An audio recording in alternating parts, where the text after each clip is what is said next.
आप सभी को जय श्री कृष्णा। आज हम एक नया प्रसंग सुनेंगे। एक दासी नित्य प्रति महारानी की सेज बिछाया करती। एक दिन उसने बड़ी अच्छी सजाकर सेज बिछाई। गर्मी के दिन थे। नदी किनारे के महल में ठंडी हवा आ रही थी। दासी थकी हुई थी। वह जरा सेज पर लेट गई। लेटते ही बेचारी को नींद आ गई। कुछ देर में महारानी आई। उसने आते ही जो दासी को अपनी सेज पर सोए देखा तो क्रोध से आग बबूला हो गई और दासी को जगाया। दासी बेचारी डर के मारे कांपने लगी। महारानी ने उसे कोड़े लगाने शुरू किए। 2-4 कोड़े लगे, तब तक तो वह उदास रही और रोती रही।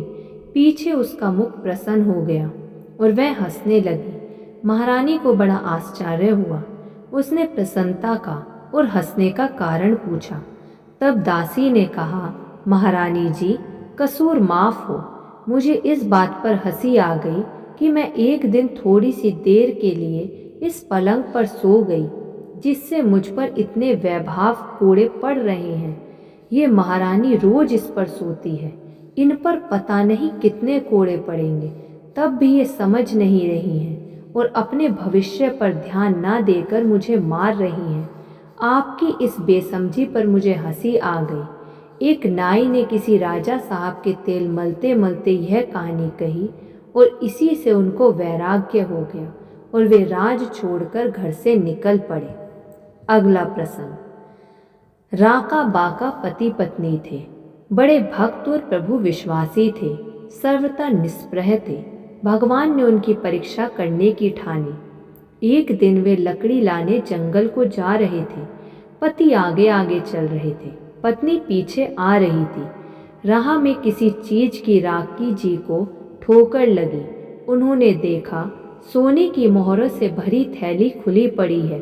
वे उसे देखकर जल्दी जल्दी धूल डालकर उसे ढकने लगे। इतने में बाका जी आ पहुंची। उन्होंने पति से पूछा, क्या कर रहे हैं? राका जी ने पहले तो नहीं बताया, पर विशेष आग्रह करने पर कहा, सोने की मोहरें थी। मैंने समझा इन पर कहीं तुम्हारा मन न चला जाए, इसलिए इन्हें धूल डालकर ढक रहा था। बाका ने हंसकर कहा, वाह, धूल पर धूल डालने से क्या लाभ है? सोने में और धूल में भेद ही क्या है जो आप इन्हें ढक रहे हैं? अगला प्रसंग। एक महात्मा राजगुरु थे। वे अक्सर राजमहल में राजा को उपदेश करने जाया करते। एक दिन वे राजमहल में गए, वहीं भोजन किया। दोपहर के समय अकेले लेटे हुए थे। पास ही राजा का एक मूल्यवान मोतियों का हार खूंटी पर टंगा था। हार की तरफ महात्मा जी की नजर गई और मन में लोभ आ गया। महात्मा जी ने हार उतारकर झोली में डाल दिया। वे समय पर अपनी कुटिया पर लौट आए। इधर हार न मिलने पर खोज शुरू हुई। नौकरों से पूछताछ होने लगी। महात्मा जी पर तो संदेह का कोई कारण ही नहीं था, पर नौकरों से हार का पता भी कैसे लगता? वे बेचारे तो बिल्कुल अनजान थे। पूरे 24 घंटे बीत गए, तब महात्मा जी का मनोविकार दूर हुआ। उन्होंने अपने कृत्य पर बड़ा पश्चाताप हुआ। वे तुरंत राजदरबार में पहुंचे और राजा के सामने हार रखकर बोले, कल इस हार को मैं चुरा कर ले गया था। मेरी बुद्धि मारी गई, मन में लोभ आ गया। आज जब अपनी भूल मालूम हुई तो दौड़ा आया हूँ। मुझे सबसे अधिक दुख इस बात का है कि चोर तो मैं था और यहाँ बेचारे निर्दोष नौकरों पर बुरी तरह बीती होगी। राजा ने हंसकर कहा, महाराज जी, आप हार ले जाएं, यह तो असंभव बात है। मालूम होता है जिसने हार लिया वह आपके पास पहुंचा होगा और आप ठहरे दयालु, अतः उसे बचाने के लिए आप इस अपराध को अपने ऊपर ले रहे हैं। महात्मा जी ने बहुत समझाकर कहा, राजन, मैं झूठ नहीं बोलता। सचमुच हार मैं ही ले गया था, पर मेरी निष्परा निर्लोभ वृत्ति में यह पाप कैसे आया, मैं कुछ निर्णय नहीं कर सका। आज सवेरे से मुझे दस्त हो रहे हैं, अभी 5वीं बार होकर आया हूँ। मेरा ऐसा अनुमान है कि कल मैंने तुम्हारे यहाँ भोजन किया था, उससे मेरे निर्मल मन पर बुरा असर पड़ा है और आज जब दस्त होने से उस अन्न का अधिकांश अधिकांश भाग मेरे अंदर से निकल गया है, तब मेरा मनोविकार मिटा है। तब तुम पता लगाकर बताओ वह अन्न कैसा था और कहाँ से आया था। राजा ने पता लगाया। भंडारी ने बतलाया कि एक चोर ने बढ़िया चावलों की चोरी की थी।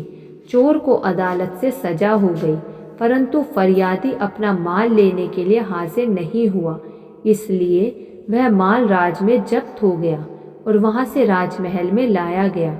चावल बहुत ही बढ़िया थे, अतएव महात्मा जी के लिए कल उन्हीं चावलों की खीर बनाई गई थी। महात्मा जी ने कहा, इसलिए शास्त्र ने राज्य अन्न का निषेध किया है। जैसे शारीरिक रोगों के सूक्ष्म परमाणु फैलकर रोग का विस्तार करते हैं, उसी प्रकार सूक्ष्म मानसिक परमाणु भी अपना प्रभाव फैलाते हैं। चोरी के परमाणु चावलों में थे, उसी से मेरा मन चंचल हुआ और भगवान की कृपा से अतिसार हो जाने के कारण आज जब उनका अधिकांश भाग मल द्वार से निकल गया, तब मेरी बुद्धि शुद्ध हुई। आहार शुद्धि की इसलिए आवश्यकता है। धन्यवाद। ऐसे और प्रसंग सुनने के लिए आप इस चैनल को सब्सक्राइब कर लीजिए और इस वीडियो को लाइक कर दीजिए। जय श्री कृष्ण।